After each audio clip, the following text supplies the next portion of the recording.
تو شب سرد و تاریکم، یه نوری پیدا شد، ستاره‌ای که از دور اومد تو قلبم جا شد. دستات توی دستام بود، دلم آسونش شاد شد. من دلم به این روشنی تا ابد پابند شد. ستاره های دور تو آسمون تیره، هرچی دورتر باشن دلهاشون گیره.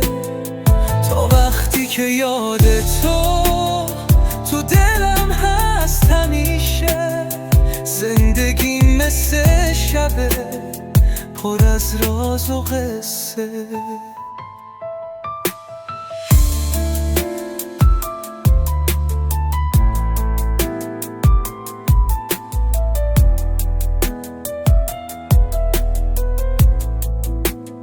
صدام کن از اون فاصله، صدای رویاهام در گوش باد زمزمه کن تموم حرفام.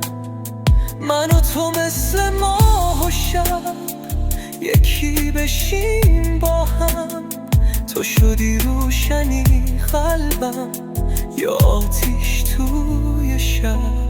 ستاره های دور تو آسمون تیره، هرچی دورتر باشن دلهاشون گیره.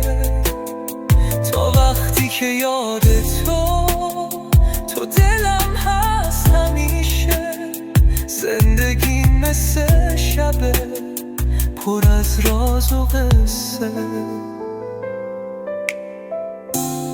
خاطره ها هنوز زنده تو هر شب پاییز، تو هوای سادتم اسمت میپیچه عزیز.